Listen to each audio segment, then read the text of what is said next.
चलिए last class में हम लोग डिस्कस किए थे 3D के बारे में और कुछ बेसिक इक्वेशन वगैरह सीखे थे। Equation of plane parallel to x y. अगर हम पूछें आपसे बताइए एक ऐसे प्लेन का इक्वेशन जो एक्स वाई के पैरेलल हो तो क्या बोलिएगा? बोलो जी। z बराबर 0 ना। मैंने पूछा equation of a plane parallel to x y plane, एक ऐसा प्लेन जो एक्स वाई के पैरेलल हो, ऐसे पूछा मैंने। एक्स वाई मतलब नीचे वाले प्लेन के पैरेलल, तो z का कुछ ना कुछ मान होगा, है ना जी। z बराबर मान लो 3, तो z बराबर 3, यहाँ भी z बराबर 3, यहाँ भी ये साइड पर z बराबर 3। अगर सारे पॉइंट को मिला दीजिएगा तो वही क्या बनता है? एक प्लेन बन जाएगा उस हाइट पर, है ना। हाँ, अगर एक्स वाई प्लेन का इक्वेशन पूछेंगे, equation of x y plane जो होता है इसका इक्वेशन क्या होगा? तो यहाँ पर होगा यस z बराबर 0 होगा। z बराबर 0 इस पॉइंट पर कहीं भी देखो, कहीं भी पॉइंट ले लो इस प्लेन में, इधर ले लो, इधर ले लो, उधर ले लो, कहीं भी ले लो, z का मान हमेशा क्या होगा? 0 होगा। लास्ट क्लास में डिस्कस किए थे और डिस्कस किए थे कि अगर हमारे पास कोई लाइन है तो ये एक एंगल बनाता है x के साथ, y के साथ और z के साथ। इसको हम लोग अल्फ़ा, बीटा और गामा कहते हैं, है ना जी। और इसी में अगर हम लोग कॉस लगा देंगे तो इसको बोलते हैं direction cosine of line. Cos alpha, cos beta और कॉस गामा, याद आ रहा है? इसी को हम लोग L से, M से और N से डिनोट किए थे। अगर डायरेक्शन रेशियो ABC दे दिया इस लाइन का, यहाँ पर मान लो पॉइंट है ABC, एक पॉइंट A है, तो direction ratio L, direction cosine L का मान हो जाएगा A by under root A² plus B² plus C²। याद आ रहा है? ये M का मान कितना होगा? B होगा, नीचे यही चीज़ हो जाएगा, यहाँ C होगा, यही नीचे हो जाएगा। ठीक है, इतना यहाँ तक हम लोग कर चुके हैं। ठीक है, और अब बारी है थ्योरम नंबर 1 की। चलिए इसमें एक ही थ्योरम है मान के चलो, और ये थ्योरम आपको सिखाएगा एंगल बिटवीन टू लाइंस। ये रिलेटेड है एंगल बिटवीन टू लाइंस, दो लाइंस के बीच का एंगल विदाउट वेक्टर को यूज़ करके। प्रूफ तो करेंगे, वेक्टर का यूज़ करेंगे हम लोग, लेकिन जब सवाल बनाएंगे तो वेक्टर भी कुछ नहीं आएगा इसमें।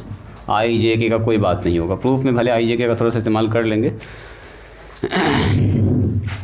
ये कहता है मान लीजिए theta be the angle between line two lines L1 and L2। कहता है if theta be the angle between two lines, दो लाइंस हमारे पास है, two lines L1 and L2। बस ध्यान से इसके पूरे कंसेप्ट को समझिएगा, थोड़ा सा टाइम देके धीरे धीरे हम लोग इसको चलेंगे लेके।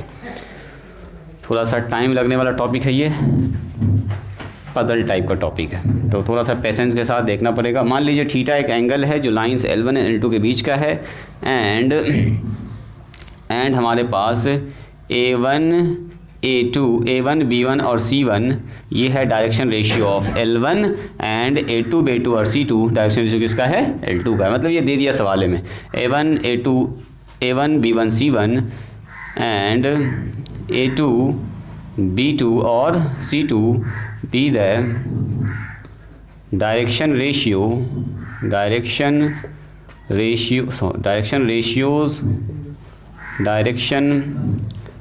Ratios of L1 and L2। मतलब लाइन L1 L2 के बारे में बात हो रहा है। लाइंस L1 एंड L2 दोनों का दिया गया रेस्पेक्टिवली।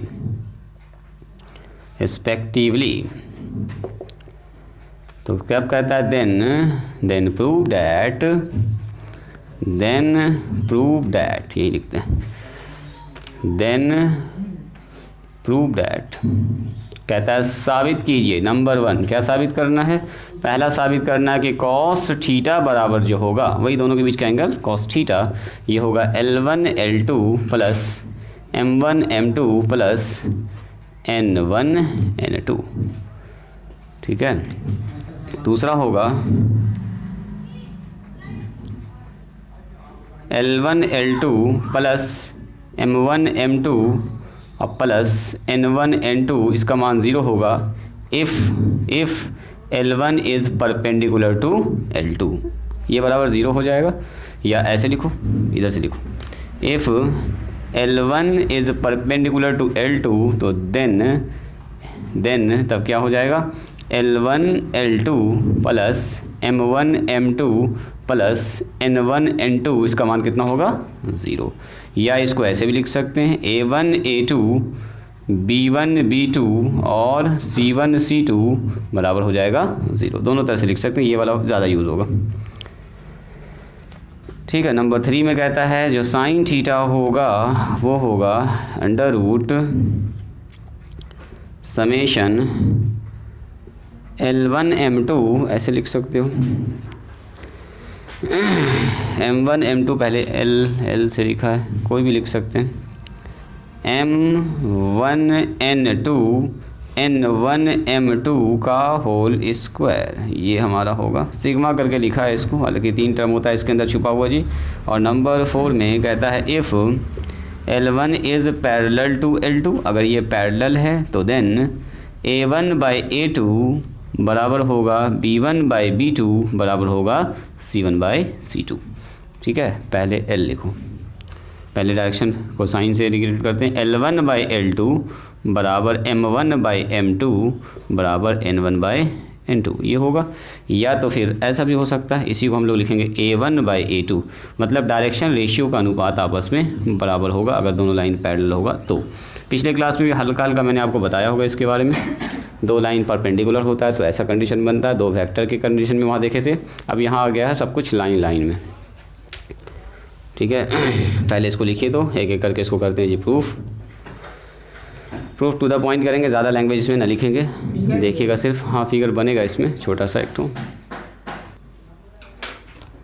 एक तो ये वाला प्रूफ करने में जो कुछ हमको मेहनत लगेगा जी, उसके बाद ये अपने आप हो जाएगा। फिर एक तो प्रूफ करने में इसको मेहनत लगेगा, ये अपने आप हो जाएगा। तो इसी का ये सेकंड पार्ट है, इसका ये सेकंड पार्ट है, एक ही में आपको मेहनत लगने वाला है। क्या हुआ ना हुआ, इसमें 3 टर्म बड़ा बड़ा, वो 3 टर्म को जोड़ के एक टर्म में लिखा गया है सिग्मा के फॉर्म में। जब भी फार्मूला निकालेंगे तो अपने आप दीजिएगा आपको 3 टर्म। देखो फिगर यहाँ पर बनाते हैं और कैलकुलेशन तो इधर करेंगे, इसको मिला के पहले आप लिखिए। देखिए हमारे पास, मान लीजिए ये हमारे पास एक्सिस है, एक्स एक्सिस, वाई एक्सिस और जेड एक्सिस। ये हमारा एक्स एक्सिस है, ये वाई एक्सिस है और इधर हमारा खड़ा जेड एक्सिस है। ध्यान से कल एकदम समझिएगा, ये कंसेप्ट काफ़ी इंपॉर्टेंट है आगे आने वाले एक्सरसाइज के लिए, खास करके स्ट्रेट लाइन और प्लेन के लिए। ठीक है, ये हमारा है ऑरिजिन, जिसको हम लोग कहते हैं 0 0 और 0। ये सब 3D में है। ठीक है, पूरा ऑक्टेंट के बारे में बात हो रही है।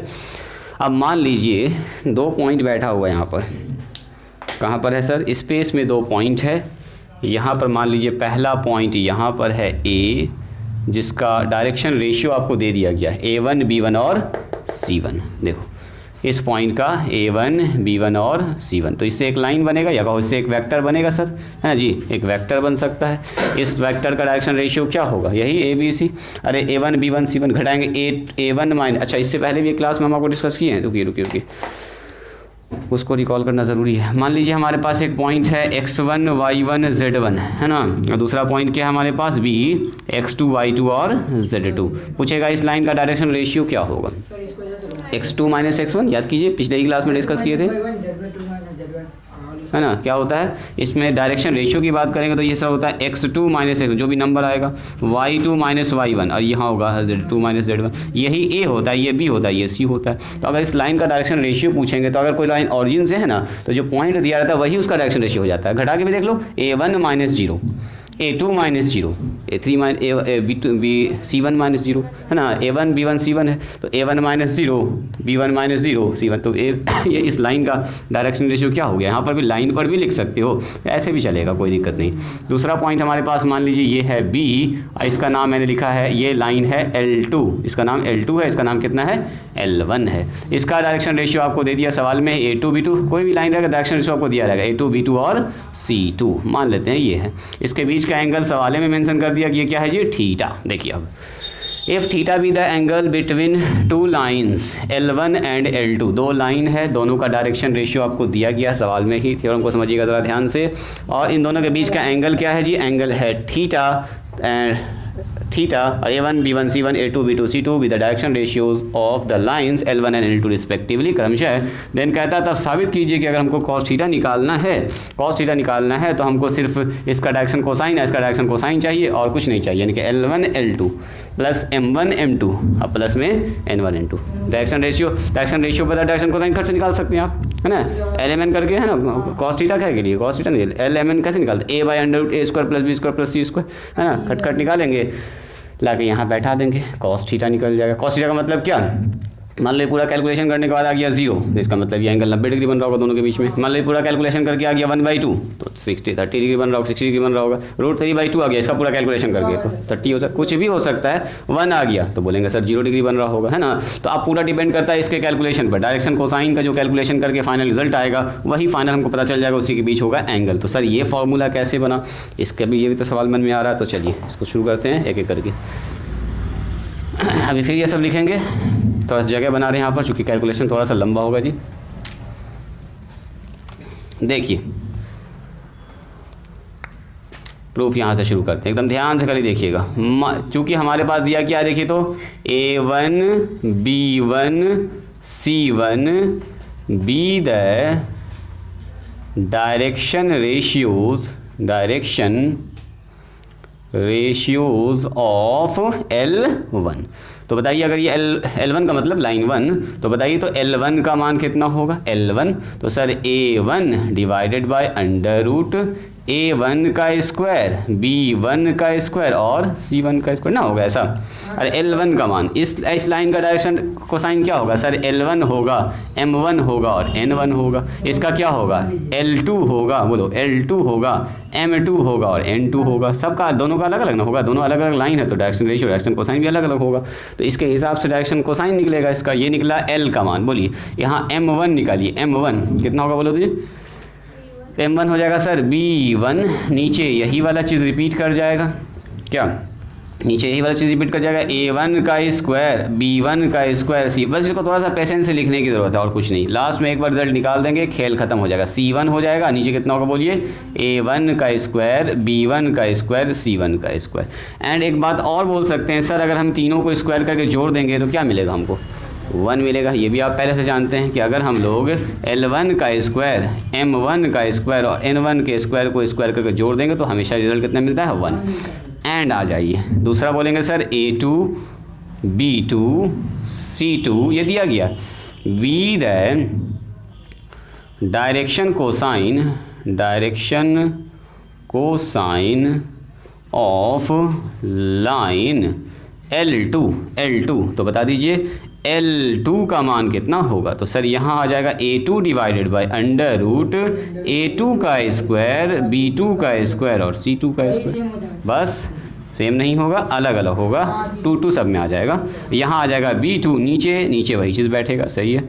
A2 का स्क्वायर B2 का स्क्वायर और C2 का स्क्वायर, सही है। ये कैलकुलेशन में इजी है, सब समझ रहे हैं आप लोग। N2 बराबर कितना होगा बोलिए, ये होगा sir C2 divided by under root A2 का स्क्वायर B2 का स्क्वायर और C2 का स्क्वायर। और यहाँ पर भी हम लोग वही बात कह सकते हैं सर।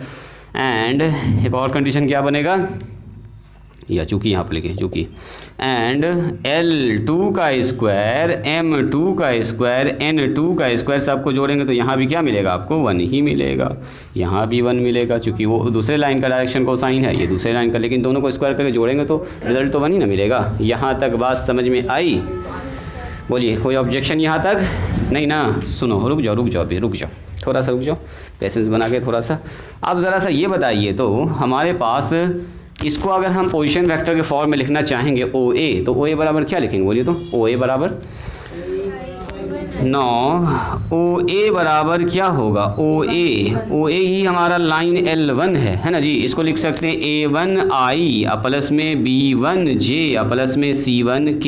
और बोलिए OB बराबर क्या होगा बोलो, A2I B2J और C2K। बोलिए ये बात समझ में आई।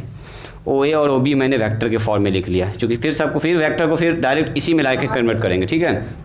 अब ये बताइए, अगर हम आपसे कह रहे हैं कि लाइन L1 L2 के बीच का एंगल थीटा है, तो इसका मतलब OA और OB के बीच का एंगल थीटा है ना जी। OB और OA के बीच का एंगल थीटा है, तो हम कह सकते हैं चूँकि देखो चूँकि theta be the angle between L1 and L2, so हम लोग ये कह सकते हैं सर तब तो theta be the angle between क्या हो जाएगा बोलिए, बिटवीन दो vectors, between vectors O A and O B. इतनी सी बात समझ में आई। वेक्टर के फॉर्म में मैंने लाइन को लिख दिया और कुछ नहीं, क्योंकि वेक्टर भी एक लाइनेज सेगमेंट तो होता है। अब बताइए मुझको, हम लोग जानते हैं दो वेक्टर का अगर डॉट प्रोडक्ट, अगर हमको एंगल पता है तो दोनों का डॉट प्रोडक्ट आप निकाल सकते हैं। कैसे निकाल सकते हैं जी, दो वेक्टर पता है तो ए डॉट बी क्या होता है बोलिए, magnitude of a magnitude of b और कॉस थीटा, डॉट प्रोडक्ट से निकालते हैं, ज़्यादा एंगल डॉट ए प्रोडक्ट से निकालते हैं। ठीक है, अब ये बताइए यहाँ पर वेक्टर हमारे पास ओ ए है, यहाँ पर वेक्टर क्या बताइए, ओ ए और डॉट ओ बी। ध्यान से देखिएगा, तो यहाँ पर हो गया sir magnitude of O A magnitude of O B और दोनों के बीच का एंगल कॉस थीटा के साथ हो गया कॉस थीटा। तो बताइए कॉस थीटा बराबर कितना हो गया, तो सर कॉस थीटा हो गया O A vector dot O B vector, नीचे आ जाएगा magnitude of O A multiply में मैग्नीट्यूड ऑफ ए। बात समझ में आई। ओ ए का मान बोल दीजिए सर, ओ ए का मान ये है A1 I, ध्यान से देखिएगा A1 I B1 J और C1 K, और यहाँ हो गया डॉट प्रोडक्ट A2 I, एकदम ये आसान है, B2 J और C2 K और divided by magnitude of this O A का मैग्नीट्यूड, ओ ए का मैग्नीट्यूड क्या, A1 का स्क्वायर B1 का स्क्वायर C1 का स्क्वायर का स्क्वायर रूट A1 का स्क्वायर B1 का स्क्वायर C1 का स्क्वायर, नीचे कितना हो गया बोलिए A2 का स्क्वायर B2 का स्क्वायर। देखिए धीरे धीरे वेक्टर खत्म हो रहा है, C2 का स्क्वायर। एक लाइन अभी हम और लिख देते हैं, उसके बाद फिर पहले उतारिएगा तब कैलकुलेशन करेंगे, क्रॉस नहीं डॉट करेंगे, है ना। ए डॉट बी में क्या होता है, ए आई से, जे से और के से, A1 A2 B1 B2 और C1 C2, और यहाँ हो गया अपना कितना बोलिए अंडर रूट A1 का स्क्वायर B1 का स्क्वायर और प्लस में C1 का स्क्वायर। यहाँ हो गया A2 का स्क्वायर B2 का स्क्वायर C2 का स्क्वायर। पहले यहाँ तक लिखिए, तो फिर मिटा के इधर हमको लिखना पड़ेगा। अपने कॉपी पहले इसको लिखिए, तब दिखाते हैं इसका आगे कैलकुलेशन। आप लोग लिखते जाइए, एक बार हम रिकॉल कर रहे हैं इसको। यहाँ पर कुछ नहीं था, देखिए दो लाइन दिया गया था, दोनों लाइन का डायरेक्शन रेशियो आपको पता था, बीच का एंगल पता था आपको, तो डायरेक्शन रेशियो पता था, तो डायरेक्शन कोसाइन निकालिए L1 M1 N1 और ये रिजल्ट होगा सही, है ना। स्क्वायर करके जोड़ते हैं तो 1 होता है। उसी तरह से डायरेक्शन रेशियो दूसरे लाइन का A2 B2 C2 था, तो हम लोग डायरेक्शन कोसाइन घर से निकालिए इसका L2 M2 N2 और इसका स्क्वायर करेंगे जोड़ेंगे तो 1 ही आएगा, ये तो हम लोग पहले से जानते हैं। और वो जो लाइन का डायरेक्शन रेशियो था उसको हम लोग वेक्टर के फॉर्म में चेंज कर दिए, OA OB दो वेक्टर बना दिए। थीटा भी the angle between L1 and L2 है, तो थीटा एंगल हो जाएगा OA और OB वेक्टर के बीच का, और फिर हम लोग डॉट प्रोडक्ट का फॉर्मूला से एंगल निकाल दिए और फिर मैग्नीट्यूड वगैरह जो होता है उसको लिख दिए हैं, और फाइनल यहाँ तक हम लोग पहुँच गए।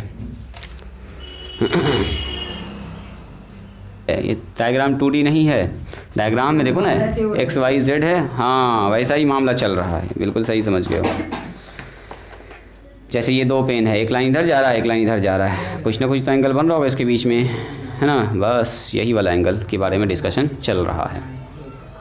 तो सब 3D कहीं भी हो सकता है, ऐसे हो सकता है। हाँ जी, ऐसे ऐसे ऐसे बड़ा छोटा, आगे चल के ऐसे भी हो सकता है, इस स्पेस में ऐसे ऐसे भी हो सकता है, यहाँ पर भी आ सकता है, दो लाइन कट करेगा तो।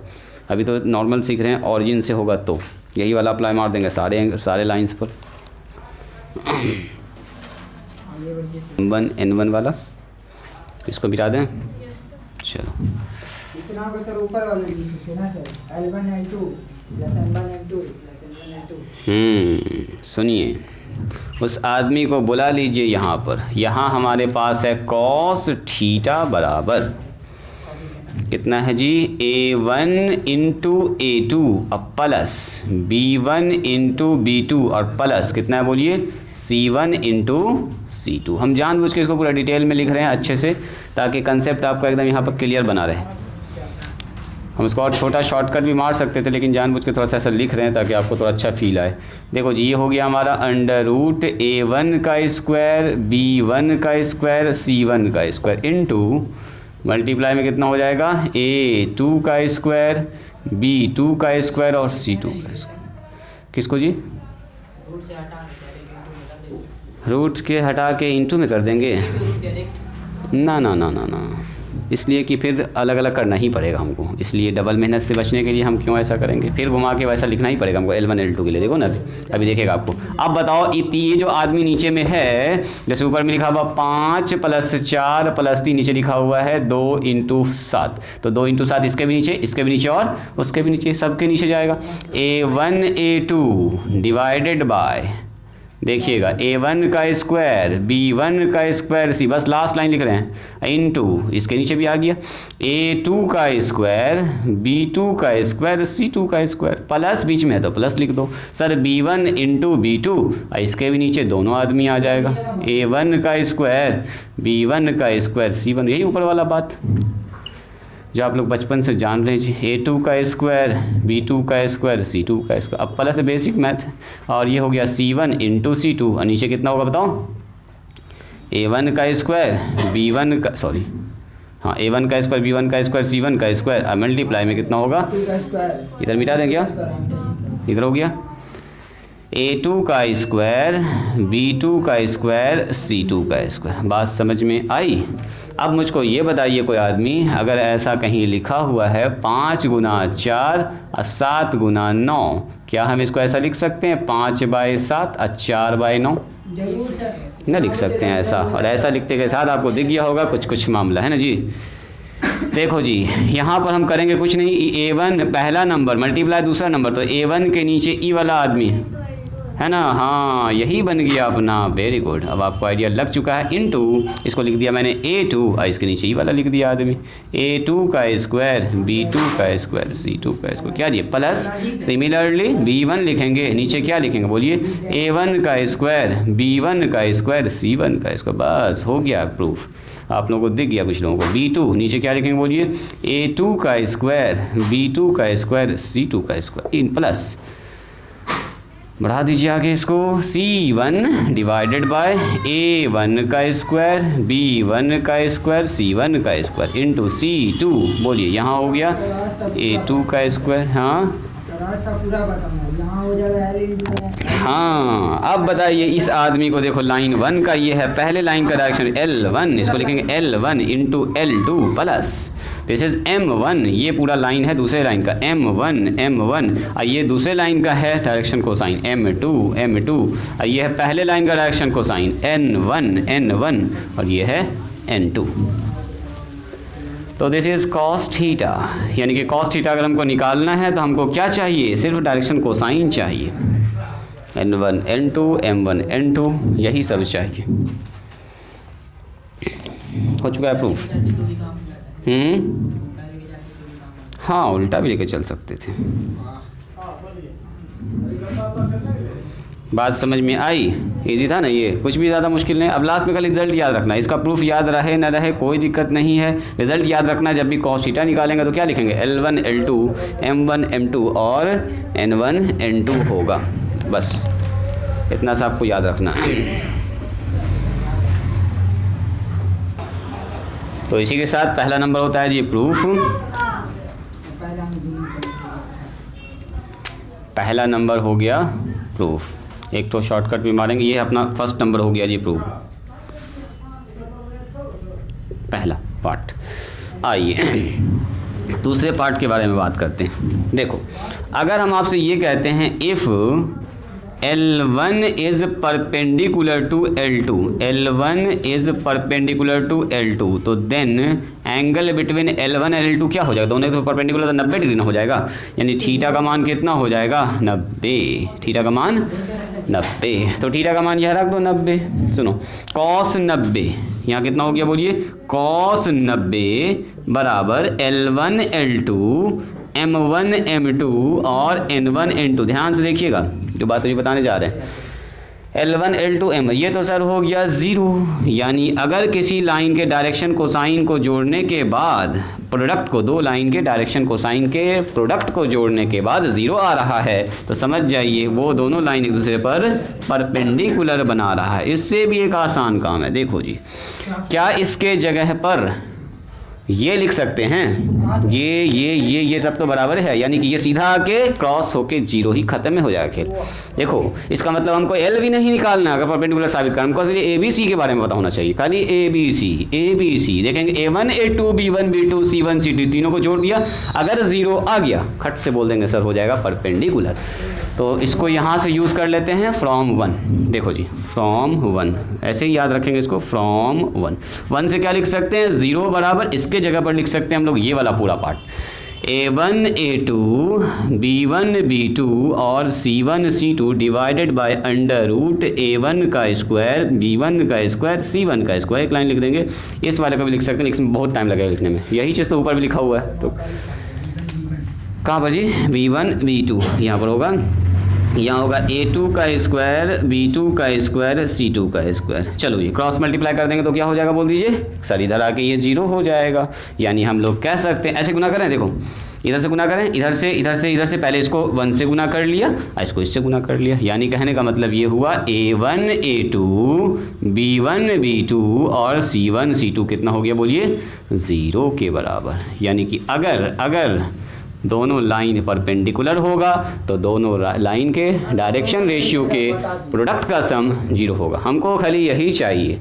हमको LM निकालने की ज़रूरत नहीं, LM निकालना पड़ेगा हमको एंगल के लिए ज़रूरी है, एंगल निकालने का LM निकालना ही पड़ेगा। लेकिन अगर पूछ रहा दिखाओ दोनों लाइन परपेंडिकुलर है कि नहीं, उसके लिए LM की ज़रूरत बिल्कुल नहीं है, डायरेक्शन रेशियो से अपना काम चल जाएगा, ABCA से काम चल जाएगा, LMN निकालने की दोनों लाइन का अलग अलग ज़रूरत नहीं है। सो नोट में क्या लिखेंगे हम लोग, नोट में लिखेंगे if two lines are perpendicular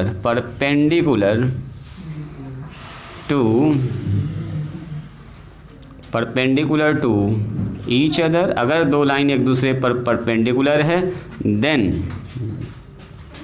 the product of sum of their direction ratios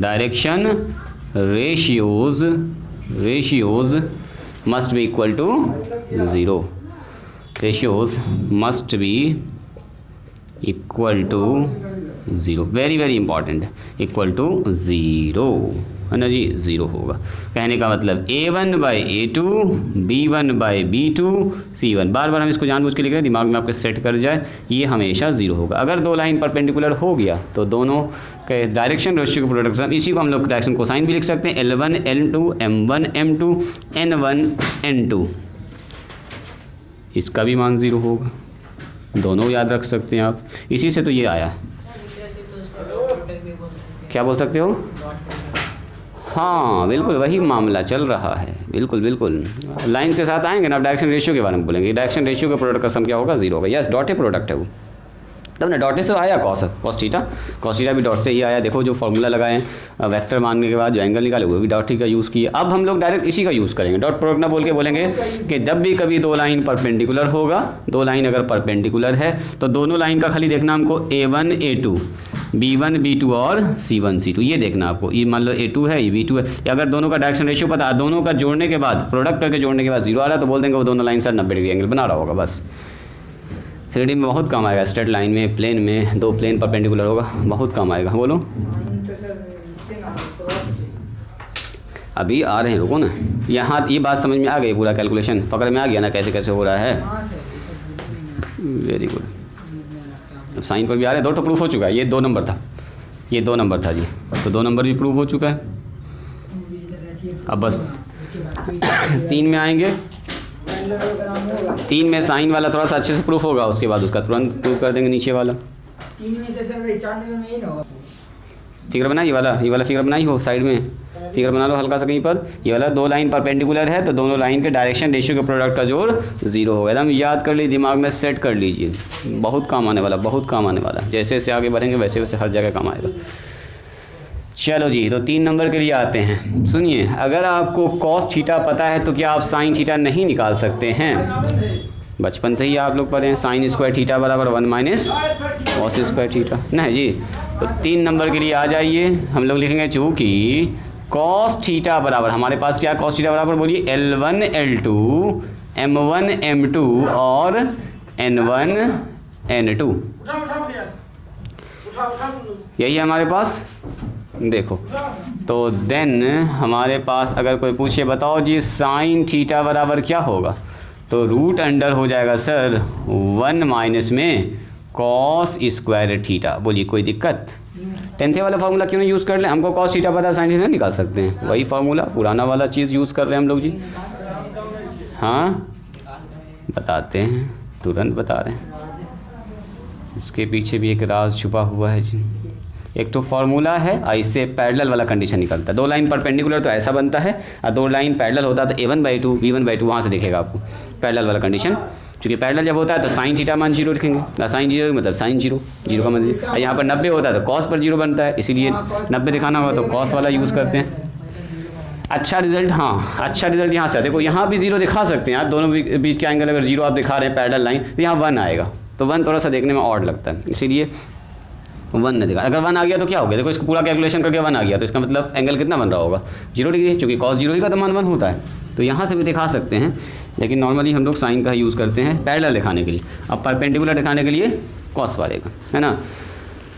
चलो जी ज़रा आप ध्यान से देखिएगा, दिल थाम के बैठेंगे। यहाँ से देखो इसका कैलकुलेशन स्टार्ट करते हैं। 1 माइनस में कॉस थीटा का मतलब ये L1 L2 M1 M2 और N1 N2 का होल स्क्वायर,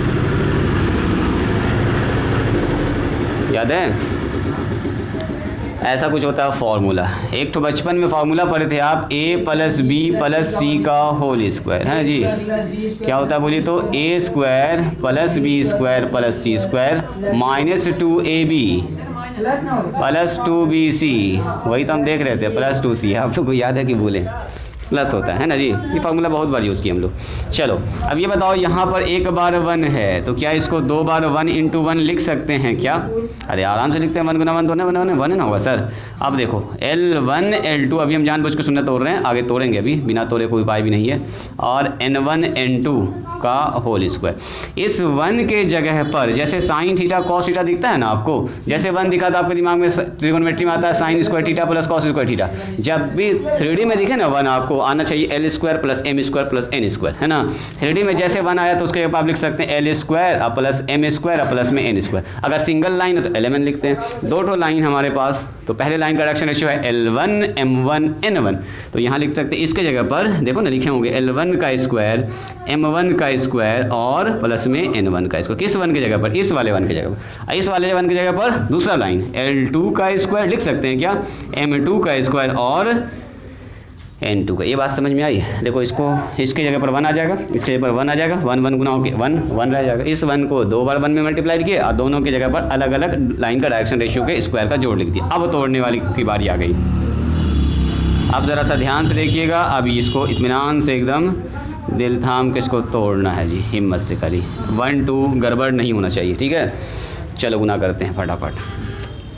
पहले इधर से गुना कीजिए तो सर यहाँ से गुना करेंगे जब इसको तो क्या होगा, इसको गुना करेंगे इससे सर L1 का स्क्वायर इंटू L2 का स्क्वायर प्लस L1 का स्क्वायर M2 का स्क्वायर प्लस L1 का ही स्क्वायर होगा सर, लेकिन यहाँ होगा N2 का स्क्वायर, क्या ये ठीक है, प्लस M से गुना होगा सर M1 का स्क्वायर L2 का स्क्वायर, ध्यान से खाली लिखना होगा, M1 का ही स्क्वायर होगा सर, लेकिन यहाँ होगा M2 का स्क्वायर, यस स्क्वायर होगा, M1 का ही स्क्वायर होगा सर, लेकिन N2 का स्क्वायर हो जाएगा, क्या ये ठीक है। उसके बाद N से आ जाइए, सो N1 का स्क्वायर मल्टीप्लाई में L2 का स्क्वायर, L2 का स्क्वायर फिर आ जाएगा N1 का ही स्क्वायर लेकिन M2 का स्क्वायर, अब फिर एक तो और आ जाएगा, एक और आदमी कहीं पर लिख देते हैं N1 का स्क्वायर और N2 का स्क्वायर। यहाँ तक बात समझ में आई?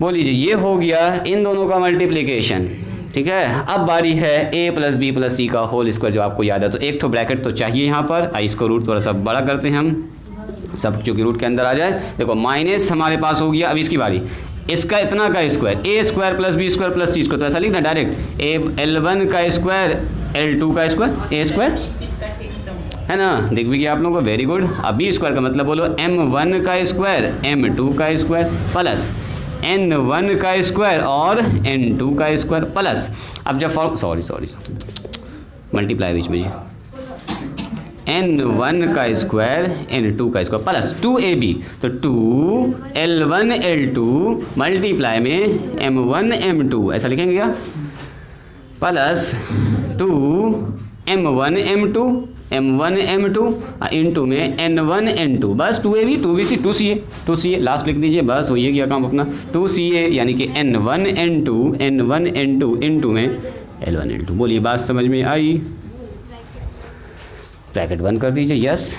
एक तो काम मन ही मन में कर दें, जैसे देखो जैसे ब्रैकेट ओपन करेंगे तो ये माइनस हो जाएगा और ये प्लस वाला कट जाएगा। जैसे ब्रैकेट ओपन करेंगे तो n1 का स्क्वायर माइनस में n1 n2 का स्क्वायर एक ठो और आ रहा हो कहीं पर, ये दोनों कट जाएगा। और जैसे फिर ब्रैकेट ओपन करेंगे तो m1 m2 का स्क्वायर और m1 m2 का स्क्वायर यहाँ से कट जाएगा। ये तो आदमी साफ दिख रहा कटता हुआ सर। अब सुनो, बाकी आदमी बच जाएगा। अब देखिए बचाने में भी थोड़ा सा हम लोग दिमाग लगाते हैं तो एक लाइन हम लोग का कम हो सकता है। देखो ये m यहाँ पर l और m है, तो lm वाला का जोड़ा को एक साथ रखो। देखो lm इसके साथ है, lm और कहीं पर है, lm और कहीं पर होगा। जरा देखिए सर ऊपर में वहाँ पर लिखें, lm यहाँ पर है, lm यहाँ पर है, यही ना जी। तो इन दोनों को रखो साथ में ताकि हम लोग फार्मूला सेट कर पाएँ अच्छे से। देखो जी बस लास्ट चल रहा है, ज़्यादा मेहनत हो चुका है।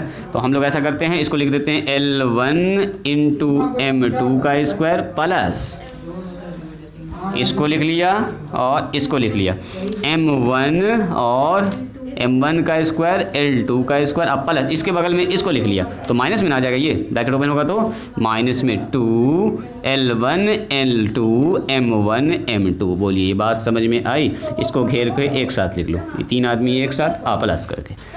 फिर आइए इसके साथ लिखना है उस वाले आदमी जिसमें m और n वाला पार्ट है, m और n, हाँ वहीं पर a माइनस बी का और इसके ऊपर टूटने वाला, वेरी गुड। तो यहाँ पर है m n, एक तो यहाँ है m n, ठीक है। तो यहाँ लिखेंगे सर m1 का स्क्वायर n2 का स्क्वायर प्लस में n1 का स्क्वायर m2 का स्क्वायर, क्या ठीक है।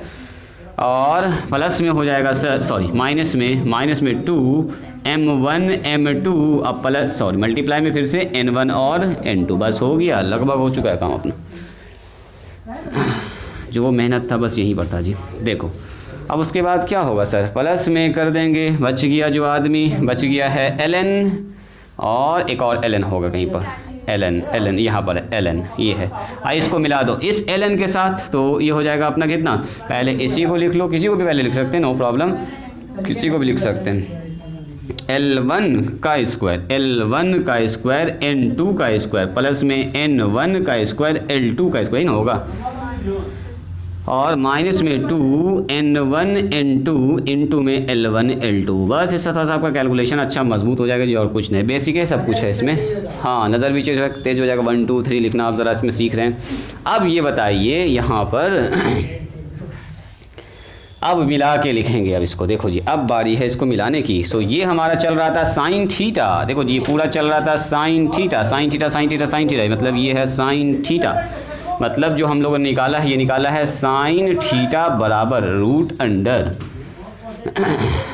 अंडर क्या हो जाएगा बोलिए, अंडर रूट, यहाँ से यहाँ तक देखिए, यहाँ से a square plus b square minus 2ab, ये है a ये है b, सॉरी ये है a ये है b, a square plus b square plus 2ab जब करोगे तो L1 L2 minus 2ab L1 M1 और M1 M2, तो यही तो दोनों गुना में लिखा हुआ है, देखो ना L1 L2 भी है, M1 M2 भी है, देख पा रहे हैं इसको, इसमें कुछ नहीं है, बस ये L1 M2 है तो L1 बगल में लिख दो इसको M1 M2, तो दिख जाएगा आपको 2ab का फॉर्म, दिख रहे हैं। असल में a ये है और b ये है, तो क्या लिखेंगे इसको हम लोग, L1 M2 माइनस M1 और L2 का होल स्क्वायर प्लस, यहाँ आ जाइए तो a ये है b ये है, वही तो 2ab का गुना किया, 2ab का गुना होता है, ये चारों चीज़ गुना में आ गया इसमें, और क्या M1 N2 माइनस में N1 और M2 का होल स्क्वायर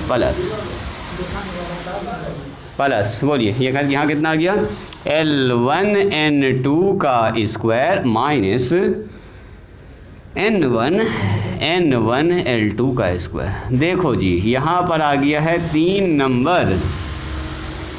अब इतना बड़ा नंबर को जो है ना 3 चीज़ जोड़ में है। जैसे याद कीजिए ऐसे करके होता था sum of roots alpha into beta, कहाँ पर अब गलती से लिखे ना आखिरी में जब स्क्वायर हो जाएगा तो फिर पावर 4 हो जाएगा सर। यहाँ पर ये गड़बड़ हो गया। सही बात है, सही बात है, सही बात है। यहाँ पर स्क्वायर नहीं होगा। a प्लस बी का ना, a माइनस बी का ना होल स्क्वायर लिखेंगे, स्क्वायर बिल्कुल नहीं होगा। चलो जी, alpha into beta, beta into gamma, gamma into alpha. इसको लिखने का एक और तरीका होता है जी, देखो गामा इंटू अल्फ़ा, इसको हम लोग सिग्मा अल्फ़ा इंटू बीटा लिख देते हैं। मतलब क्या हुआ, इसमें दो रूट्स का क्या करेंगे, प्रोडक्ट लेके चल रहे हैं और कुछ नहीं है। हाँ, नोटेशन है, ये सिंबल लिखने का तरीका है कि जब दो करके गुना करते हैं ना तो इतना लंबा चौड़ा ना लिख के अल्फ़ा इंटू बीटा का मतलब ये हुआ 2 रूट्स के प्रोडक्ट का सम लिखना है। तो इसमें क्या रूट्स होगा, अगर क्यूबिक इक्वेशन है तो 3 रूट्स होगा। तो पहला दूसरा से, दूसरा तीसरा तीसरा, अब जो भी इसका नाम हो, अल्फ़ा हो, बीटा हो, गामा हो, x1 हो, x2 हो, x जो भी होगा, हमेशा 2 करके गुना होगा। यहाँ पर कभी कभी इसको ऐसे भी लिखा जाता है x1 और x2। इसका मतलब क्या हुआ, 2 मूल को गुना करना फिर जोड़ना, यानी कि x1 इंटू x2 फिर x2 इंटू x3। तो सिग्मा 2 करके जोड़ेंगे तो x3 इंटू, चूँकि 3 रूट्स है तो 2 का प्रोडक्ट बनेगा हमारे पास। बात समझ में आ रही है। उसी तरह से इसको जो है ना लिखने का एक तरीका है, किसी एक को सिग्मा में लगा के लिख दो, चूँकि सब में एक ही चीज़ लिखा हो। देखो यहाँ L1 है, M2 है, M1 है तो L2 है, LM है, MN है। आप किसी भी एक को लिख सकते हैं सिग्मा के फॉर्म में, यानी कि मेरा मन करेगा हम सिग्मा में ऐसे लिख देंगे। सब में पैटर्न यही वाला रिपीट कर रहा है, L1 M2। अभी दिखाते हैं आपको, N1 और L2 का स्क्वायर। आप ऐसा लिख सकते हैं इसको, या इसी को आप ऐसा लिख सकते हैं, दूसरा वाले को लिख सकते हैं ऐसे करके M1 N2 N1 M2 इसका होल स्क्वायर, या आप इसी को ऐसा भी लिख सकते हैं तीसरा में, जैसे चाहे वैसे। सिंबल है ये, इसमें 3 चीज़ है, एक चीज़ नहीं है इसमें। सिग्मा लग गया, ऐसा ऐसा जब भी पेयर बनेगा तो 3 पेयर बनेगा। दिखाते हैं पेयर कैसे बनाइएगा। क्या हो गया 12-21, उससे भी अभी आसान तरीका सिखा रहे हैं आपको। देखिए, तो कहने का मतलब इस साइन थीटा को आप ऐसे लिखिए, ऐसे लिखिए, ऐसे किताब में ऐसे करके लिखा है। तीनों में से कोई भी तरीके से आप लिख सकते हैं। सुनो, इसको याद करने का सबसे आसान तरीका कभी नहीं भूलिएगा आप। इसको मान लो L, इसको मान लो M और इसको मान लो N, ठीक है, LMN। तो पहले L को M के साथ जोड़ा लगाना है, ठीक है। L को किसके साथ लगाना है, M के साथ। देखो अब बिना किए हम यहाँ पर लिख सकते हैं इसको पूरा, इसको मिटा दें। देखो कैसे लिखा जाता है। जब भी साइन थीटा वाला एंगल लिखते हैं ना, बस इतना सा याद रखना आपको, साइन थीटा बराबर रूट तो होगा ही, 3 टर्म स्क्वायर में आएगा। L को जब M के साथ लगा रहे हैं तो L में अगर 1 लगा रहे हैं तो M में लगाना होगा आपको 2। इतना से याद रखना आपको। अब इसमें चूँकि 1 लगा चुके तो अब L2 होगा और M में कितना जाएगा, 1 जाएगा, इसका होल स्क्वायर। बस याद हुआ, याद हुआ। देखो L में 1 लगाएंगे तो M में 2, और फिर LM ही रखना आपको साथ में, फिर इसमें 2 हो जाएगा, इसमें 1 हो जाएगा। अब LM हो गया तो अब आइए MN लगाओगे तो M में अगर 1 लगा रहे तो N में 2 लगाइएगा, फिर माइनस में N में 1 तो M में 2, इसका हो गया स्क्वायर। स्क्वायर है तो इसमें आगे पीछे कोई लिखा भी गया तो कोई दिक्कत नहीं है। 5 - 3 3 तो मान लो किसी ने पहले N1 M2 लिख दिया, तब भी कोई दिक्कत नहीं, कोई दिक्कत नहीं है, एकदम चलने वाला है। देखो LM हो गया, MN हो गया, और NL आएगा, NL आएगा तो N1 L2 माइनस में L1 और N2 का स्क्वायर हो जाएगा। बस यहाँ से देख लीजिए, NL आना है, NL आना है। तो आप देखो, अब जैसे लिखने में मैंने पहले इसको लिख दिया, पहले ये वाला लिखा गया। हाँ, बराबर होगा सब, ये बराबर होगा किसके, साइन थीटा के बराबर होगा। सब बराबर ना होगा आपस में, सब बराबर होगा साइन थीटा। हाँ, इसमें ये साइन थीटा, ये भी होगा, ये भी होगा, 3 में से कोई भी लिख सकता। वही कहानी है, याद करने का तरीका सीखे। LM LM लिख रहे हैं तो L में 1 तो M में 2, M में 2 तो N में 1, उल्टा घुमा के दोनों में, एक बार 1 एक बार 2 ऐसे लगाना है। बस इसको याद भी ना करना पड़ेगा, बस शुरुआत से चूँकि प्रूव कर रहे हैं इसलिए आपको जितना बता रहे हैं, डायरेक्ट इस्तेमाल करेंगे हम लोग इसका। देखिए तो इसको एक बार हिम्मत से, यहाँ पर जब हम लिखेंगे, इसको लिखेंगे ना L1 M2 तो M1 और L2 हो जाएगा, है ना जी। ये तो ठीक है, बाकी तो ठीक है। 12 की से कोई मतलब नहीं है, आगे पीछे से मतलब है। हाँ, गोल वाला सिस्टम याद रखिए कि ये बस जो कुछ मेहनत था आपका लगभग हो चुका है जी, पूरा बेस मैंने तैयार कर दिया आपका।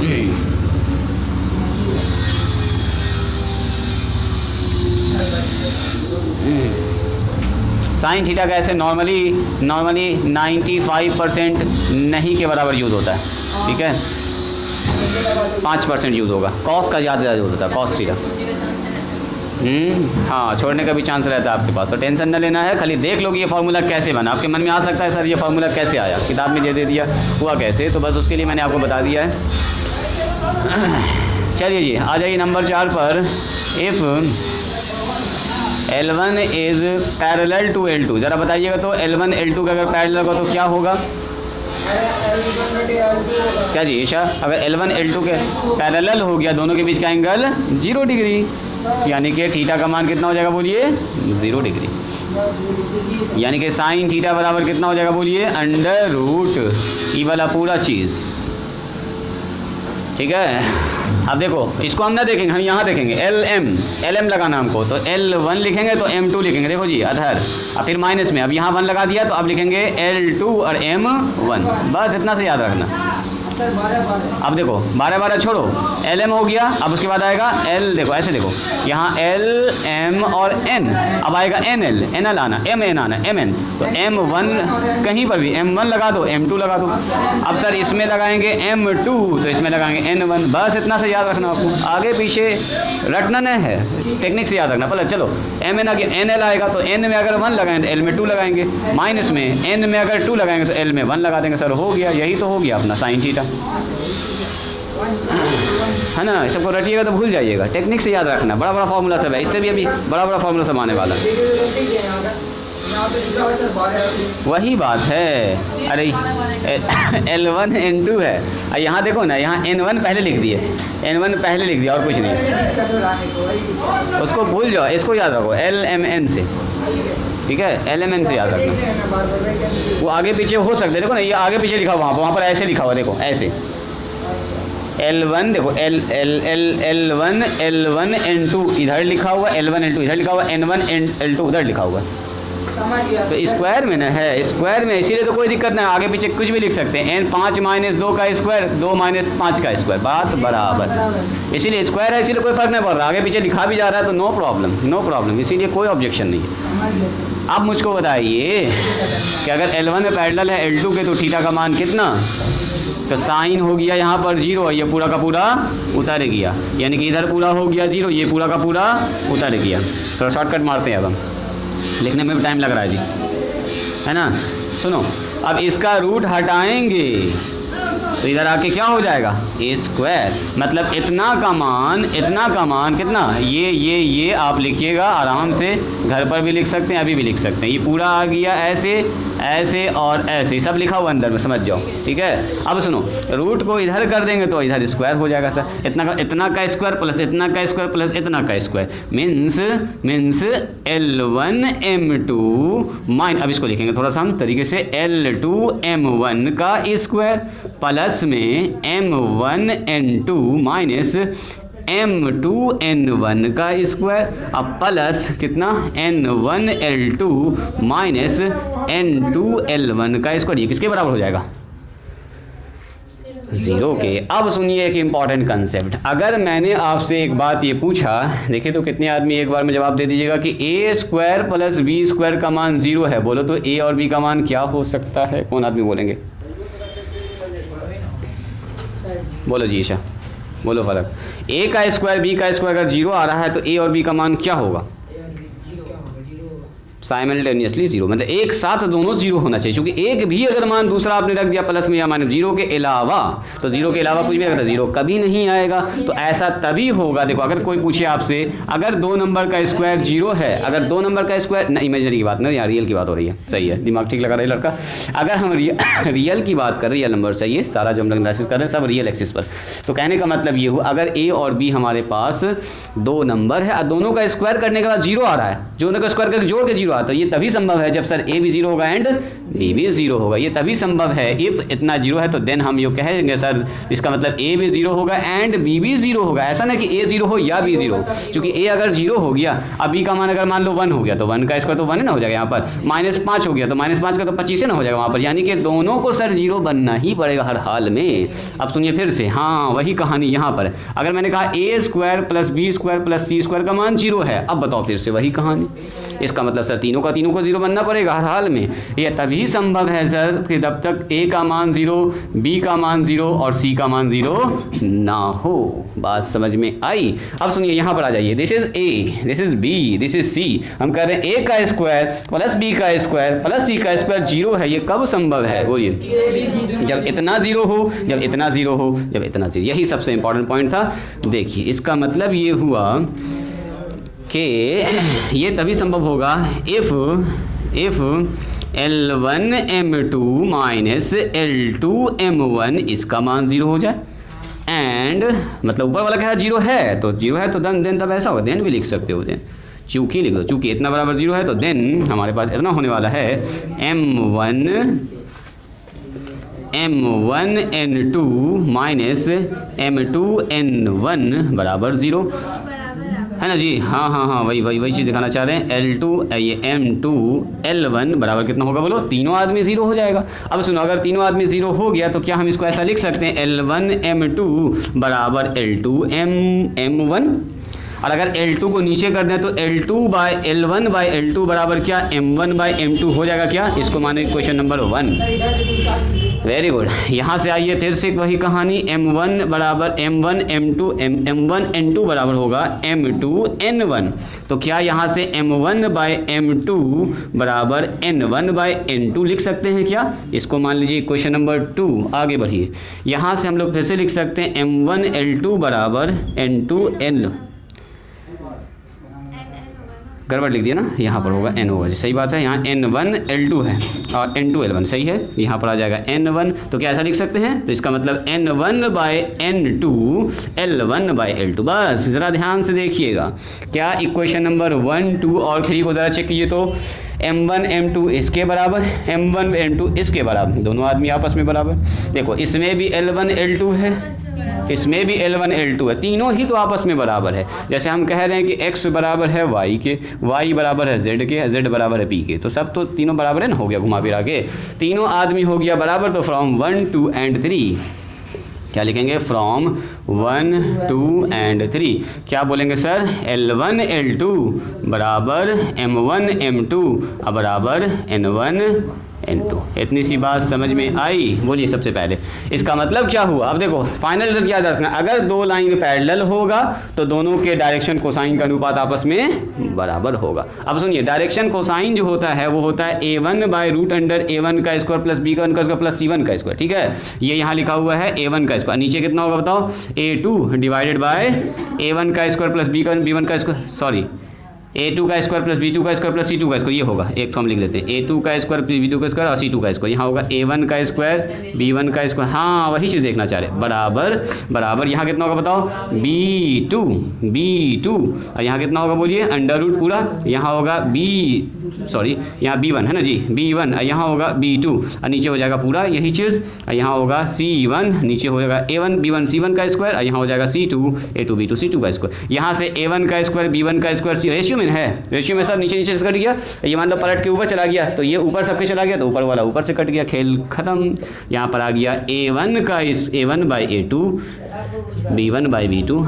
यानी फिर से हमको डायरेक्शन कोसाइन भी निकालने की जरूरत नहीं, अगर दोनों को पैरेलल दिखाना, हमको सिर्फ उसका नंबर चाहिए ABC चाहिए। अगर दोनों का रेशियो बराबर आ गया तब भी दोनों पैरेलल हो जाएगा, अलग से कोई काम करने की जरूरत नहीं, आपको LM भी नहीं निकालना, आपको सीधा निकालना उसका डायरेक्शन रेशियोज। अच्छा, ये वही पिछला वाला बात लिखे थे इसको, हाँ जैसे डायरेक्शन कोसाइन का काम किए थे वहाँ थीटा ने निकालना, तो परपेंडिकुलर के लिए, यहाँ पर पैरेलल के लिए ये वाला काम करेंगे। ऐसे भी कर सकते हो, देखो जी एक लाइन हम दिखा दें यहाँ पर, देखो डायरेक्शन रेशियो और डायरेक्शन कोसाइन एक दूसरे का होता है प्रोपोर्शनल यानी समानुपाती। तो जहाँ पर L1 है वहाँ पर आप A1 लिख सकते हैं, A1 बाई A2। जहाँ पर M1 है वहाँ पर आप B1 लिख सकते हैं, नीचे B2 लिख सकते हैं M2 की जगह पर, और यहाँ C1 बाई C2। समानुपाती है, यस समानुपाती है तो नंबर कट न जाएगा। समानुपाती का मतलब क्या हुआ? L1 का मान वही होगा जो A1 में कुछ गुना करके मिलेगा आपको। जैसे यहाँ भी 5 से गुना हुआ, यहाँ भी 5 से गुना हुआ, यहाँ भी 5 से गुना हुआ, तो ये वो सबसे 5 कट गया। वही जो मैग्नीट्यूड से गुना होता है, याद करो, ऐसा जो नंबर लिखते हैं A1 बाई अंडर रूट इतना बराबर R, इसकी गुना करते हैं, यही R रेशियो बराबर होता है, के मान लेते हैं, तो वही मामला है। इसीलिए आप डायरेक्ट भी इसको याद रख सकते हैं। बात समझ में आई?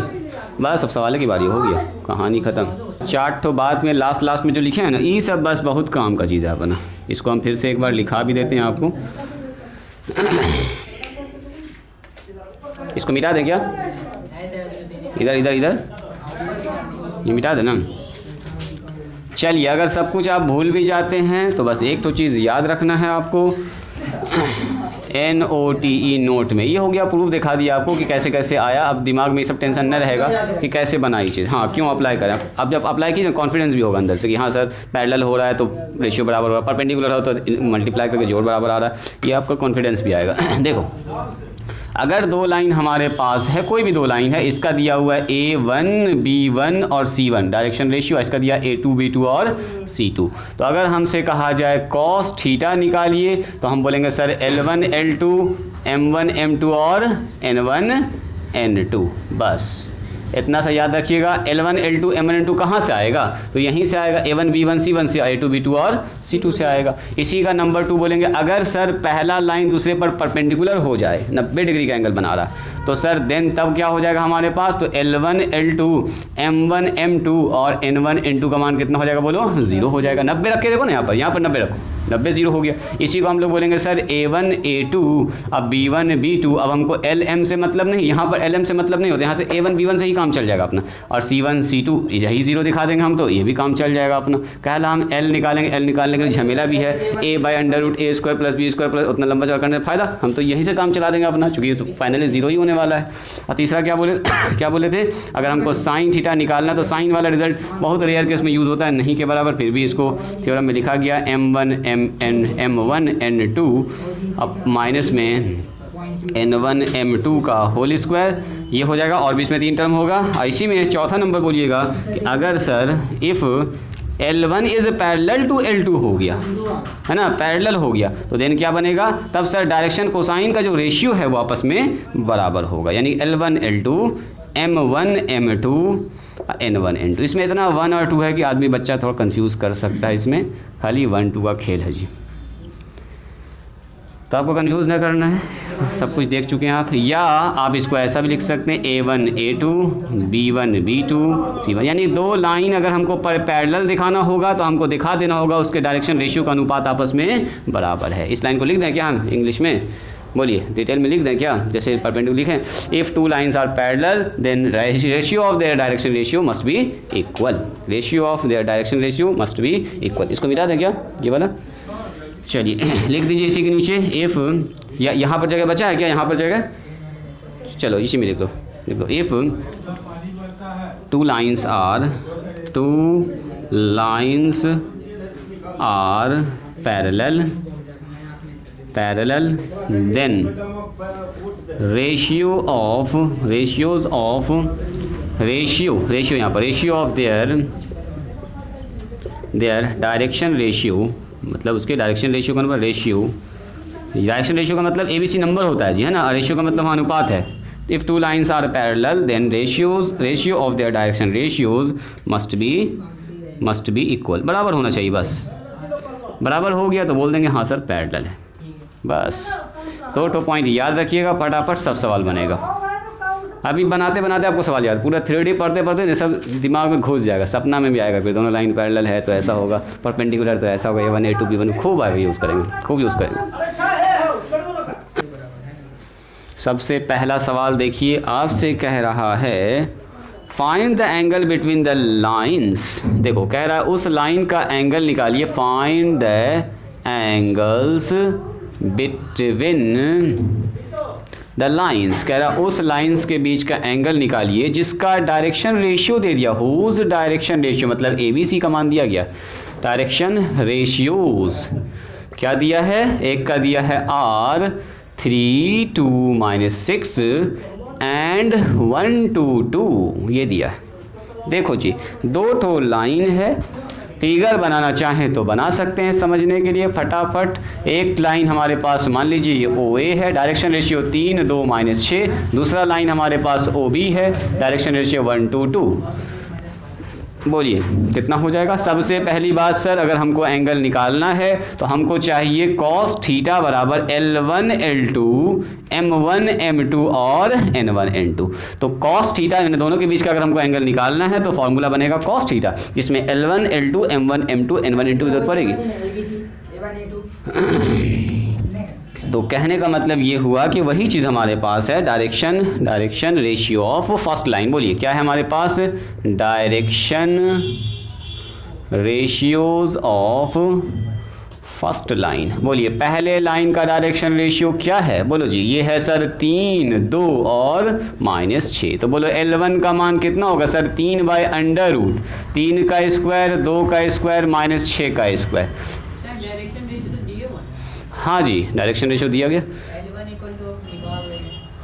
तो L1 ना निकालना होगा, वो डायरेक्शन कोसाइन है।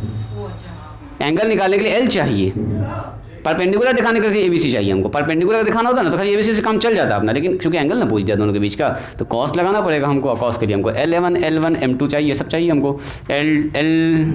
L1 हो गया, M1 का मान बोलिए। तो सर M1 का मान क्या होगा, ये होगा 2/, यही चीज़ पूरा हो जाएगा। तो इसको एक ही बार कैलकुलेट कर लेंगे। N1 का मान कितना होगा, -6/√। इसका मान कितना आया जी, 7 आ रहा है, 3/49 आ रहा है ना जी, 49। यस, 9, 4, 13 और 36 और 4 40 और 49। यस 49 आ रहा है। तो ये आ गया L1 का मान, बाहर निकाल सकते हैं हम लोग। M1 का मान कितना आ जाएगा, 2/49 का मतलब 7, और N1 का मान कितना, -6/7। इसको भी लिख दें डायरेक्ट, 3/7। ये निकल गया पहले लाइन का। अब निकालिए direction cosine of direction, sorry हो डायरेक्शन कोसाइन। तो ठीक है लिखे थे डायरेक्शन रेशियो दिया गया था, डायरेक्शन कोसाइन निकाले। Direction ratios of second line का डायरेक्शन रेशियोज क्या है बोलिए। तो दिया है सर 1 to 2, यहीं पर लिख दें क्या, डायरेक्शन रेशियो 1 to 2, ऐसे भी लिख सकते हैं, कोई दिक्कत नहीं। 1 to 2 बोलिए। L1 का मान तो 1/√, 4 4 8 1 9 है जी, 9 आ रहा है। 3 बाहर निकाल सकते हैं। यस, L2, ये L2 है, ये M2 होगा 2/3, और N2 होगा 2/3। यहाँ भी डायरेक्ट लिख देते हैं 1/3। ये सब आप लोग जान रहे हैं, चूँकि इसलिए हम ज़्यादा इस पर दिमाग न लगा रहे हैं। डायरेक्शन रेशियो, डायरेक्शन कोसाइन निकालना हम आपको नहीं सिखा, हम आपको एंगल निकालना सिखा रहे हैं। डायरेक्शन कोसाइन तो आप जानते ही निकालना, शॉर्टकट मारना। अब हम लोग जानते हैं चूँकि कॉस थीटा बराबर होता है L1 L2 M1 M2 और N1 और N2। तो बोल दीजिए कितना हो गया, L1 L2 3 गुना 3/7 मल्टीप्लाई 1/3। क्या ये ठीक है, चलिए जी, माइनस प्लस हो जाएगा 2/7 यहाँ आ रहा है, इंटू में 2/3, प्लस माइनस को ध्यान में रखते हुए काम करना होगा। प्लस माइनस आ गया यहाँ पर -6/7 मल्टीप्लाई में 2/3। बस काम हो चुका है अपना। अब देखो इसको मत काटो, इससे बोलो क्यों, 21 दोनों के सबके नीचे आ रहा है, तो पहला काट कूट करेंगे। 21 लिख देते हैं, अब प्लस में 4/21 लिख देते हैं, और माइनस में 12/21 लिख देते हैं। जवाब कितना आ जाएगा यहाँ पर 21, 3 प्लस में 4 माइनस में 12, यही ना होगा जी। तो -5 आ गया डिवाइडेड बाय 21। तो इसका मतलब ये हो गया कॉस थीटा बराबर -5/21। तो बोलिए थीटा बराबर कितना हो गया, कॉस इनवर्स -5/। अब जो भी आंसर होगा एंगल होगा वो निकल जाएगा अपने आप, इसको आपको नहीं निकालना, यहीं पर छोड़ देना। परफेक्ट अगर आ जाता ना कट के 0, 1/2 √3/2, तो बोल देते कुछ ना कुछ मान। परफेक्ट आया ही नहीं, मान आ रहा है हमारे पास कितना, 5/ इतना, वो भी माइनस में आ रहा है, इसमें प्लस में कैसे लिख दिया। अच्छा एक्यूट एंगल निकाला, चलेगा। देखो यहाँ पर एक्यूट एंगल निकाल दिया है, चूँकि अगर माइनस आ रहा है कॉस में, तो बोलो तो कहाँ पर जा रहा है एंगल, कॉस निगेटिव का मतलब सेकंड क्वाड्रेंट या थर्ड में, यानी कि 90 से बड़ा। तो 90 से बड़ा जा रहा है। अगर आप चाहें, देखो जब भी दो लाइन के बीच में एंगल बनता है ना, ये एक तो 30 डिग्री बनेगा, तो एक तो कितना बनेगा, 150 डिग्री। एक तो एंगल एक्यूट होगा, तो एक तो क्या होगा, ऑब्ट्यूस होगा। तो ऑब्ट्यूस निकल गया, एक्यूट आप निकाल सकते हैं। उसमें एक्यूटे करके आंसर दिया है, माइनस को मॉडुलस करके ख़त्म कर दिया। तो कॉस थीटा बराबर, ये भी चलेगा, कॉस थीटा बराबर, अगर हम लिख देंगे थीटा, ऐसे भी लिख सकते हैं। अगर बोल दिया एक्यूट एंगल कह दिया, अगर कह दिया कि दोनों के बीच का न्यून कोण बताइए कितना होगा, तब आपको पॉजिटिव में जवाब देना होगा। तब cos थीटा बराबर क्या लिखेंगे, -5/21 का लगा देंगे मॉडुलस, बोलेंगे cos थीटा बराबर 5/21, तो जवाब में आएगा थीटा बराबर cos इनवर्स। अगर कह दिया एक्यूट एंगल तब ये आएगा, जो अब आएगा कितना बोलो, ये आ जाएगा 0 से 90 के बीच में। ये वाला एंगल आएगा 180 से 90 से बड़ा और 270 से छोटा, चूँकि निगेटिव इसी घर में ना होता है कॉस, फर्स्ट में, सेकंड में और थर्ड में। बात समझ में आई? बन जाएगा ऐसा सवाल। LMN निकालना है, फॉर्मूला बैठाना है, खेल खत्म। चलिए लिखिए तो इसको जल्दी से, अगला सवाल लिखते हैं हम। अच्छा सुनो, इस बार क्या किया है, दो वेक्टर दे दिया है जी, वेक्टर R1 दे दिया है। क्या आप लोग इस सवाल को बना लीजिएगा, 4i अब माइनस में 3j अब प्लस में 5k, और दूसरा वेक्टर दे दिया है R2, तो वेक्टर मतलब दो लाइन है, यही ना, दो लाइन है, 3i प्लस में 4j और प्लस में 5k। बोल रहा है इन दोनों के बीच का एंगल बताइए, तो एंगल ना निकाल सकते हैं, बोलो जी, एंगल निकाल सकते हैं आप लोग दोनों के बीच का एंगल। तो ये R1 का मतलब पहला लाइन, ये R2 का मतलब दूसरा लाइन। ये क्या है इसका, A1 B1 C1, A2 B2 और C2 है ना जी। 3i प्लस में 4j ना बन जाएगा ये, बोलिए। यहाँ पर लिखाएंगे इसका पहला cos L का मान, बोलो L का मान होगा सर 4/√, बोलो 4 का स्क्वायर, 3 का स्क्वायर और 5 का स्क्वायर, कितना होता है जी 16, 9, 25, 25, 50 है ना जी। 50 को 5√2 लिख सकते हैं, हो गया। L1 का मान क्या कहना चाह रहे हो तुम? हाँ अभी तो एंगल निकालना बोल रहा है, इसीलिए हम लोग वहाँ पर नहीं जा सकते हैं अभी। M1 का मान बोलिए, तो -3 हो जाएगा सर 5√2। चलो N1 का मान बोलिए, तो सर 5/5√2 यही तो होगा। और सिमिलरली अगर इसका पूछा जाए L2 का मान बोलिए, तो यहाँ से निकलेगा सर 3 कितना होगा जी। अच्छा इसमें भी वही नंबर है, 25 और 4 × 16, 25, सेम 5√2। N2 का मान बोलिए, N2 का मान कितना होगा, 4/5√2 हो जाएगा सर। N2 का मान बोलिए 5/5√2। अब इसको मत काटो अभी, अब cos थीटा लगा दीजिए, हो गया। एंगल निकालना तो सर cos थीटा कहानी वही L1 L2 M1 M2, उसमें वेक्टर के फॉर्म में दे दिया, लाइन के फॉर्म में देगा तो डायरेक्ट डायरेक्शन रेशियो बोलेगा ABC, वेक्टर देगा तो कुछ बोलेगा नहीं, तब डायरेक्शन रेशियो वही ना हो गया, जो IJ के साथ गुना में होता है वही तो होता है डायरेक्शन रेशियो।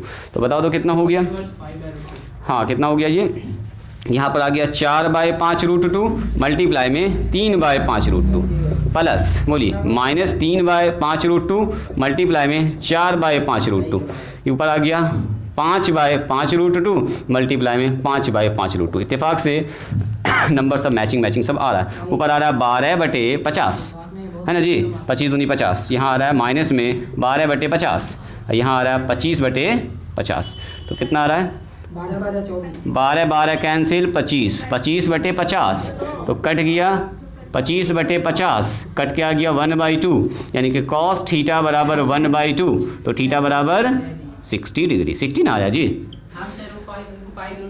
अच्छा कोई बात नहीं है, ये बात समझ में आई। 1/2 इस बार परफेक्ट एंगल आ गया, उस बार परफेक्ट नहीं आया, तो कुछ ऐसा आया, इस बार पूरा कट के आ गया 1/2, तो बोल देंगे सर इसका मतलब आ रहे हैं उस पर, तुरंत आ रहे हैं, बस हो गया, उसी की बारी है, उसी की बारी है।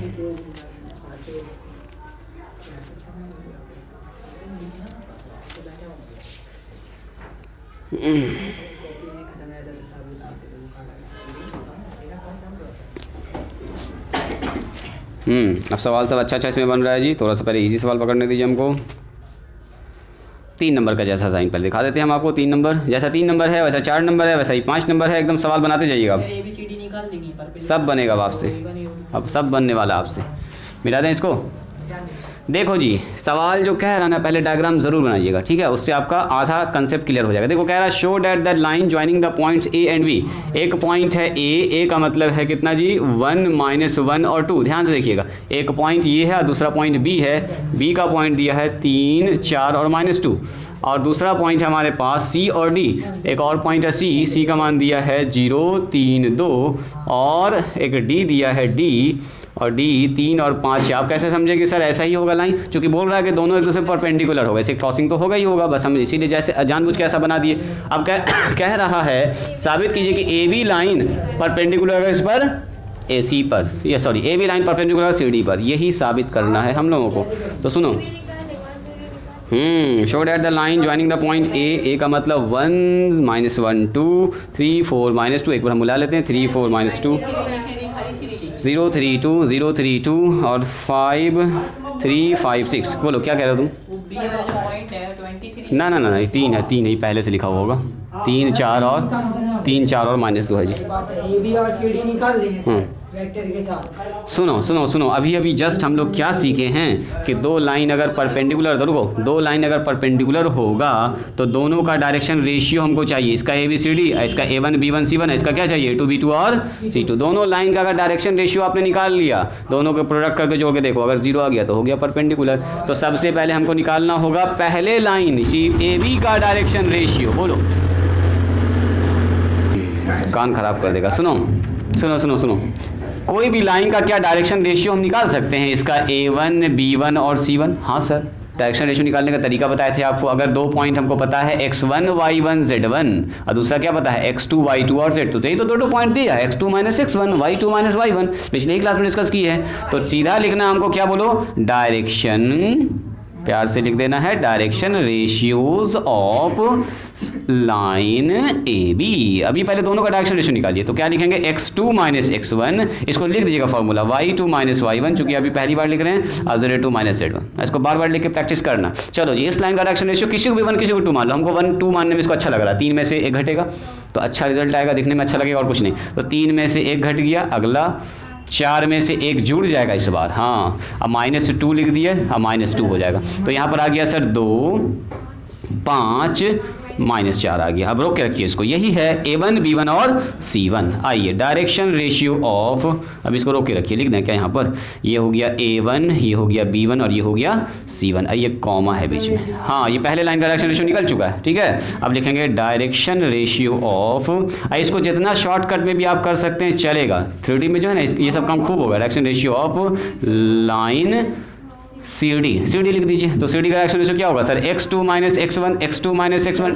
अब लिखा डायरेक्ट, 3 में से घटेगा 0, 5 में से घटेगा 3, 6 में से घटेगा 2, तो आ गया हमारे पास 3 2 और ये 4, प्लस में ना, प्लस में 4, A2 B2 और C2। लिखना है तो लिख सकते हो, नहीं भी लिख सकते, A2 B2 सूट चलेगा। 9। अब चेक कीजिए ज़रा सा इसको। हम लोग जानते हैं कि अगर दो लाइन परपेंडिकुलर है तो A1 A2 B1 B2 और C1 C2, इन तीनों को अगर जोड़ेंगे तो 0 आना चाहिए, 0 आना चाहिए। तो हम चेक करते हैं 0 आ रहा कि नहीं आ रहा। चेक करो। A1 का मान बोलिए। A1 का मतलब 2 गुना 3 प्लस B1 का मतलब बोलिए 5 गुना B2 का मतलब सर 2 लिख दीजिए, प्लस C2 -4 इंटू C2 का मतलब 4 सर। चलो गुना करो, 6 5 दूनी 10, 4 चौके 16, यहाँ पर आ गया 16 -16 हो गया 0। तो क्या देख रहे हैं हम लोग, hair A1 A2 plus B1 B2 अब प्लस C1 C2 बराबर 0 आ रहा है। सो क्या बोलेंगे, लाइन AB, या लिख दो line AB is perpendicular to CD। ये AB है जी, AB is perpendicular to CD। बस हो गया, प्रूव्ड। यही कह रहा था कि दोनों लाइन परपेंडिकुलर हो, खेल खत्म। बात समझ में आई? अब बोलो पैरेलल होता तो क्या करते, दोनों का रेशियो देखते बराबर आ रहा है कि नहीं आ रहा है। मान लो कि ऐसे दे देता, बोलता बोलो दोनों लाइन पैरेलल है कि नहीं है, तो चेक करते A1/A2 B1/B2 C1/C2 आपस में बराबर है कि नहीं। बात समझ में आई? तो आज यहीं पर स्टॉप करते हैं। अब जितना सवाल है आप सब सवाल ट्राई कर सकते हैं। पहले पढ़ना है, डायग्राम बनाना है, डायग्राम बना के फिर सोचना है कि इसमें कौन सा कंडीशन अप्लाई हो रहा है। कॉस एंगल निकालना तो cos थीटा लगाइएगा, परपेंडिकुलर साबित करना है तो प्रोडक्ट का जोड़ 0, अब पैरेलल साबित करना है तो रेशियो बराबर आना चाहिए। बस इतना से याद रखिए। डायरेक्शन रेशियो आप निकालना जान रहे हैं, x2 x1, y2 y1 और z2 z1, ये आप निकालना जान रहे हैं। यहीं से मेन खेल होने वाला है जी। डायरेक्शन रेशियो निकल गया तो सारा कहानी उसी के साथ जुड़ा हुआ है। तो चलिए आज यहीं पर स्टॉप करते हैं। आज के लिए इतना ही, मिलते हैं हम लोग कल। इसका एक्सरसाइज बना के आइए, 1 या 2 दिन में इसको कंप्लीट करके हम लोग स्टार्ट कर देंगे स्ट्रेट लाइन को। फंडामेंटल आपका कंप्लीट हो जाएगा।